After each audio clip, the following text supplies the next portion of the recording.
Hello students, welcome to my YouTube channel commerce classes by Vishal sir. आप सभी का मेरे यूट्यूब चैनल में हार्दिक स्वागत है। बच्चों, आज हम जैसा कि जानते हैं class 11 chapter first nature and concept of business पढ़ेंगे। ये यूनिट पूरी चल रही है अभी और इस पे मैंने टोटल 5 वीडियोज़ बनाई हैं। टोटल 5 वीडियोज़ हैं इस पर।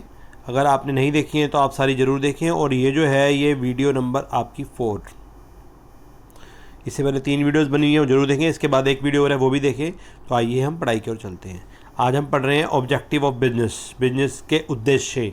देखिए, किसी भी काम को करने का कुछ ना कुछ उद्देश्य होता है। अगर आप पढ़ रहे हैं उसका भी कुछ उद्देश्य है, अगर मैं पढ़ा रहा हूँ तो उसका भी कुछ उद्देश्य है। तो कौन कौन से होते हैं पढ़ते हैं। देखिए, पहला है मार्केट स्टैंडिंग। ठीक है, मार्केट स्टैंडिंग का मतलब हो गया, अभी पढ़ेंगे डिटेल में, innovations, productivity, physical and finance resources, earning profit, manager performance, worker performance, social responsibility. इन सब के बारे में थोड़ा थोड़ा पढ़ते हैं। देखिए, मार्केट स्टैंडिंग क्या होता है। It refers to the position of an enterprise in relation to its competitions by providing quality and product and better service to the customer. आप मार्केट में खड़े कब रह सकते हैं, जब आप क्वालिटी वाला माल बनाते हैं और अच्छी सर्विसेज देते हैं अपने कंपटीटर की तुलना में अपने कस्टमर्स को। जैसे कि एग्जांपल में आपको दिख रहा है ये रहा, इसे हम मार्केट स्टैंडिंग कह सकते हैं। तो बिजनेस का पहला उद्देश्य है मार्केट स्टैंडिंग करना। ओके, नंबर 2 हम पढ़ रहे हैं इनोवेशन। इनोवेशन होता है नोवेल्टी, कोई भी नई चीज़ लाना, नए आइडियाज़ लाना, नए प्रोडक्ट लाना, नई गुड्स लाना। तो innovation means introduction of something new to the market. Market में कोई नया प्रोडक्ट लाना। It may be a new design हो सकता है, न्यू क्वालिटी हो सकती है फॉर दी एग्जिस्टिंग प्रोडक्ट की भी। जो पहले से आपका प्रोडक्ट चल रहा है उसमें नया डिज़ाइन ले आइए, नया क्वालिटी ले आइए, न्यू मेथड ले आइए प्रोडक्शन का। तो ये कहलाता है। ठीक है, तो आप इसे कह सकते हैं, ये एग्जांपल देके बता रहे हैं, कुछ भी नया हो। पहले 1990 का लाइफ बॉय ऐसा होता था और अब ऐसा होता है, 10 रुपीज़ में भी दे रही है कंपनी। तो क्या है, नोवेलिटीज़। नंबर 3 में पढ़ रहे हैं प्रोडक्टिविटी। प्रोडक्टिविटी क्या होती है। Every enterprise should aim at greater efficiency and productivity by the best use of the available resources. तो आपको प्रोडक्टिविटी बहुत बढ़िया देनी चाहिए। ठीक है, कोई भी एंटरप्राइज उसका एम में होता है ज़्यादा एफिशिएंसी। एफिशिएंसी का मतलब होता है किसी भी काम को कम समय में बहुत अच्छी मतलब बहुत परफेक्ट वे में करना, कम कॉस्ट पे। और productivity by the best use of the available resources. जो भी आपके अवेलेबल रिसोर्सेज हैं उनसे आप बेस्ट एफिशिएंसी और प्रोडक्टिविटी से काम करते हैं। तो ये बिजनेस का ऑब्जेक्ट होता है। नंबर 4 पे हम पढ़ रहे हैं डी पे, physical and financial resources. Acquiring physical resources like buildings, plant, machineries, offices etcetera. ये तो होता है आपका फिजिकल रिसोर्सेज, खरीदना, बिल्डिंग खरीदना, प्लांट खरीदना, मशीन खरीदना। जैसे एग्जांपल दे रहा है, बिल्डिंग हो गया, प्लांट हो गया। ठीक है, एंड फाइनेंशियल रिसोर्सेज होता है फंड्स, फंड भी बोलेंगे इसे हम, for its operation and ensure it's efficient use. तो फिजिकल और फाइनेंशियल रिसोर्सेज जुटाना भी बिजनेस का ऑब्जेक्टिव होता है। ठीक, अब हाँ, नंबर 5 पढ़ रहे हैं manager performance and development. The enterprise should take much initiative to improve the efficiency of its manager by conducting various program motivate them. ठीक है, तो एक एग्जांपल दे रहा है ये कि मोटिवेशन करते रहना चाहिए, मोटिवेटेड करते रहना चाहिए अपने मैनेजर को। मैनेजर ही है या एम्प्लॉई है ये। ठीक है, तो मैनेजर की परफॉर्मेंस और डेवलपमेंट बिजनेस का उद्देश्य होता है, क्योंकि आपकी मैनेजमेंट अगर बढ़िया काम करेगी, लेकिन वो मोटिवेट होना जरूरी है, तभी आप बहुत आगे जा पाएंगे। और आगे हम पढ़ रहे हैं वर्कर परफॉर्मेंस एंड एटीट्यूड। आपके जो वर्कर्स हैं उनकी परफॉर्मेंस भी बढ़िया होना चाहिए, उनका एटीट्यूड भी बहुत बढ़िया होना चाहिए। Every enterprise should aim improving its worker performance and their positive attitude. ठीक है, ये पॉजिटिव एटीट्यूड होना बहुत ज़रूरी है, इसके बिना कोई काम नहीं चलेगा। अगर हर बंदा नेगेटिव ही सोचता रहेगा हमेशा, जैसे कोरोना वायरस का एग्जांपल ले लिए, कोविड-19 का, अगर हम नेगेटिव सोचते रहते शायद हम कुछ नहीं कर पाते, हमारी इकोनॉमी आगे नहीं बढ़ पाती। लेकिन अब हम हिम्मत करके सब कुछ कर हम उस हिसाब से सब आगे बढ़ रहे हैं। तो इसी तरह एक बिजनेस में भी एटीट्यूड, पॉजिटिव एटीट्यूड करना बहुत ज़रूरी है। नंबर आगे नेक्स्ट नंबर है सोशल रेस्पॉन्सिबिलिटीज़। ये क्या होता है, हम we are a social animal बोला जाता है। हम समाज में रहते हैं, उसकी सेवा करते हैं, उसके सोर्सेज यूज़ करते हैं। तो हमारा भी फ़र्ज़ हो जाता है कि अगर हम बिजनेस कर रहे हैं तो कुछ अपने समाज के लिए भी, उसके बेनिफिट के लिए भी कुछ ना कुछ करें।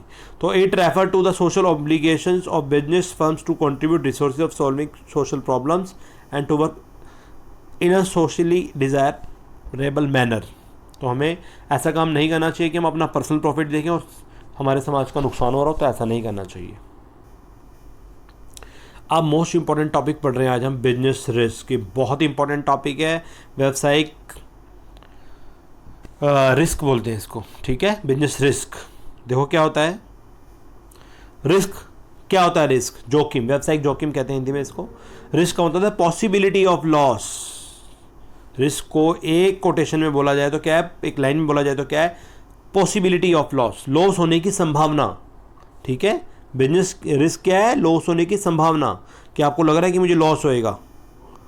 ठीक है, इसको ही बोलेंगे रिस्क। तो it can be defined as a chances of loss due to uncertain event in the future, क्योंकि सर्टेन और अनसर्टेन हमें नहीं पता। बिजनेस में बहुत सारी जो इवेंट हैं वो एंटिसिपेशंस पे होती है, और बिजनेस जो होता है वो फ्यूचर पे डिपेंड होता है, और फ्यूचर का एंटिसिपेशन लगाना बहुत मुश्किल है।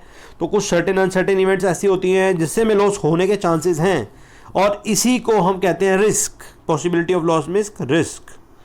तो टाइप्स ऑफ रिस्क किस तरह का होता है? नंबर 1 स्पेकुलेटिव रिस्क होता है, नंबर 2 प्योर रिस्क होता है। दोनों के बारे में पढ़ते हैं, देखिए ध्यान से।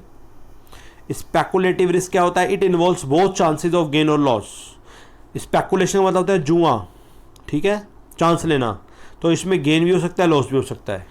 If the market condition is favourable होगी तो आपको गेन हो जाएगा, अदरवाइज आपको लॉस हो जाएगा। ये लॉस हो गया, ये गेन हो गया। ठीक है, तो ये प्रॉफिट, यहाँ ये प्रॉफिट के बारे में बता रहा है, और यहाँ ये लॉस के बारे में बता रहा है। और ध्यान से देखें, ये रिस्क है, कुछ नहीं पता हमें कि प्रॉफिट होगा या लॉस होगा। It arises due to change in demand and supply, change in taste habit. तो कोई भी रीज़न हो सकता है, वो हमें नहीं कह सकते। कुछ चीज़ें हमारे हाथ में होती है, कुछ नहीं होती। अब प्योर रिस्क क्या होता है? पॉसिबिलिटी ऑफ लॉस और इवन नो लॉस, या तो लॉस होने की संभावना होना, या लॉस ना होने की संभावना होना। जो पहले वाला था स्पेकुलेशन में प्रॉफिट या लॉस चलता है, इसमें लॉस और इवन नो लॉस, लॉस हो भी सकता है, नहीं भी हो सकता। In such event take places it may result in loss, non occurrence of such events result in absence of loss instead of gain भी हो सकता है। ठीक है, जैसे एग्जाम्पल दे रहा है, it arises due to fire, theft, earthquake, इसमें ये सारी आती हैं। जो प्योर रिस्क होता है इसका इंश्योरेंस कराया जा सकता है। ठीक है, बाकी पढ़ते हैं इसके बारे में। और नेचर ऑफ बिजनेस रिस्क कैसी होती है? नंबर 1 मतलब जो बिजनेस रिस्क होता है, पॉसिबिलिटी ऑफ लॉस होता है, उसकी नेचर कैसी होती है? It arise due to uncertainties. Uncertainties होती है, हिंदी में बोलते हैं अनिश्चितताएं, मतलब एंटीसिपेशन रिगार्डिंग फ्यूचर। हम भविष्य के बारे में जो अनुमान लगाते हैं, उसके अनुमान कई बार हम नहीं लगा पाते, हमें नहीं पता। जैसे एग्जांपल दे रहे हैं, कल बारिश होगी या नहीं, कल इंडिया मैच जीतेगा या नहीं, ये सब अनसर्टेनिटीज़ हैं, हमें नहीं पता क्या होगा। It is depend on future conditions. तो lack of knowledge about what is going to happen in future, इसको बोलते हैं अनसर्टेनिटीज़। ठीक है, जैसे for example change in demand change हो गई, गवर्नमेंट की पॉलिसी चेंज हो गई, कोई एपिडेमिक या पैंडेमिक जैसे कोविड-19 आई थी, कोरोना वायरस इस तरह की आ गई। तो ये सारी चीज़ें क्या हैं? ये सारी चीज़ें हैं आपकी अनसर्टेनिटीज़। ठीक है, तो ये हो सकती हैं गवर्नमेंट की पॉलिसी, ये सारा बता रहा है एग्जांपल, ये देखो, ये देखिए गवर्नमेंट पॉलिसी, ये कोरोना वायरस सब बता रहा है। तो इसका मतलब ये नेचर ऑफ बिजनेस रिस्क है। आगे कह रहा है हमें nature of business risk second, it is an essential part of every business. हर बिजनेस का एसेंशियल पार्ट है business risk. Every business has its own risk, no business can avoid risk. हर बिजनेस का अपना खुद का रिस्क होता है, कोई भी इससे बच नहीं सकता। फॉर एग्जाम्पल आप बहुत ध्यान से देखिए, रिस्क है और हर कोई इससे अफेक्टेड है। रिस्क कैन बी मिनिमाइज, इसे कम किया जा सकता है, बट इसे 100% फिनिश नहीं किया जा सकता, एलिमिनेट नहीं किया जा सकता। और थर्ड नेचर क्या होता है बिजनेस रिस्क का? Degree of risk depends on the nature and size of business. जितना बड़ा बिजनेस का साइज उतना बड़ा रिस्क, छोटा बिजनेस कम रिस्क, बड़ा बिजनेस ज़्यादा रिस्क। फॉर एग्जांपल दे रहा है, business dealing with fashionable item high risk, high degree of risk. जितने फैशनेबल आइटम होते हैं वो हाई डिग्री ऑफ रिस्क होते हैं, क्योंकि तुरंत फैशन चेंज होगा, 6 महीने में अगले साल वो बिकेंगे ही नहीं, तो बेकार हो जाएगा माल। और second, a large scale of business has high risk. तो डिपेंड करता है बिजनेस पे। नंबर 4 पे कह रहा है, profit is a reward of bearing risk. Profit मिलता है रिवार्ड के तौर पे, अगर आप रिस्क उठाते हैं आपको बदले में प्रॉफिट मिलता है। An entrepreneur takes risk under the expectation of higher profit. ज़्यादा प्रॉफिट कमाने के लिए एंटरप्रेन्योर बहुत रिस्क लेता है और बदले में उसको क्या मिलता है? प्रॉफिट। ये देखिए बिजनेस स्ट्रैटेजी है, जितना ज़्यादा रिस्क लेंगे उतना ज़्यादा आपको प्रॉफिट होएगा, बट अगर आप रिस्क नहीं लेंगे तो no risk means no gain. अब हम पढ़ रहे हैं कौन कौन से मेथड हैं जिनसे आप डील कर सकते हैं रिस्क में। क्या करें आप? Methods of dealing with risk, not to enter high risky transaction. अगर आप रिस्क समझना चाहते हैं तो ज़्यादा रिस्क की काम मत कीजिए। Number second, take precautionary measures like fire fighting equipment. अगर आपको फायर का डर है तो अपने यहाँ fire fighting equipments, fire extinguisher वगैरह होते हैं वो लगवाइए। Number 3 take an insurance policy लीजिए, कवर करिए रिस्क को। Number 4 take measures like provision of bad debt बनाइए, इन्वेस्टमेंट फ्लक्चुएट फंड, इन सबके प्रोविजंस बनाइए, पैसा उठा के रखिए इन सब के लिए, तो इससे आप बच सकते हैं।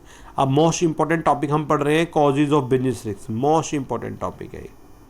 क्या कारण होते हैं बिजनेस रिस्क के? देखिए कौन से होते हैं, 4।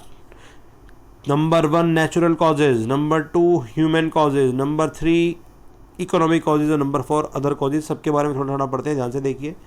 नंबर 1 ये रहा नेचुरल कॉजेज।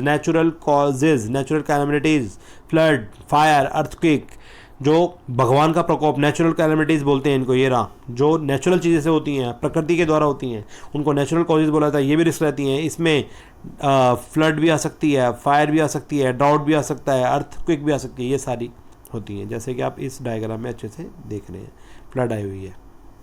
नंबर 2 होता है ह्यूमन रिस्क। कुछ ह्यूमन रिस्क होते हैं, it may arise due to certain human activities. ये ह्यूमन एक्टिविटीज़ के कारण होते हैं। फॉर एग्जांपल चोरी हो सकती है, बैड डेब्ट्स हो सकते हैं, पैसा किसी ने डूब गया, हमारा पैसा किसी ने मार लिया, डेटा नहीं दिया, मिस्टेक्स से हो सकते हैं, एक्सीडेंट से भी हो सकते हैं, तो ये सारे ह्यूमन रिस्क में आते हैं। नंबर 3 होते हैं इकोनॉमिक कॉजेज़। इकोनॉमिक कॉजेज़ क्या होते हैं? इसमें अनसर्टेनिटीज़ आती हैं रिलेटिंग टू डिमांड और प्रोडक्ट, कंपटीशन से, प्राइस से, चेंज इन टेक्नोलॉजी से, राइज इन इंटरेस्ट रेट से। ये सब हमारे देश की सरकार के अंदर जो पॉलिसी वगैरह बन रही है, इकोनॉमिक में जो चल रहा है, उसके कारण जो होती हैं उसको बोला जाता है इकोनॉमिक कॉजेज़। और अदर कॉजेज़ लास्ट है ये। तो अदर कॉजेज़ क्या हो सकते हैं? अदर कॉजेज़ होते हैं पॉलिटिकल डिस्टर्बेंस, सरकार बदल गई, सत्ता बदल गई, गवर्नमेंट इंटरफेयर कर रही है, मैकेनिकल फेलियर्स हो सकते हैं, change in exchange rates etcetera come under it this category. तो ये सारी चीज़ें इस कैटेगरी में आती है, जो पहली 3 कैटेगरी में नहीं आती। इसी के साथ ये वीडियो ख़त्म होती है। आई होप आपको ये अच्छी लगी होगी। मैंने बहुत सारी वीडियो आपके अकाउंट्स की बनाई है बच्चों, जर्नल है और डबल एंट्री है और रूल्स ऑफ डेबिट क्रेडिट है, अकाउंटिंग इक्वेशन है और थ्योरी है, तो आप सब उनको भी ज़रूर देखिए। और आपके बड़े भाई बहनों के लिए मैंने 12th क्लास में अकाउंट बिजनेस की बहुत सारी वीडियो बनाई है, उन्हें भी मोटिवेट करें देखने के लिए, और आप मेरे चैनल से जुड़े रहें और अच्छे से पढ़ते रहें। इसी के साथ आप सभी का इस वीडियो को देखने के लिए बहुत बहुत धन्यवाद।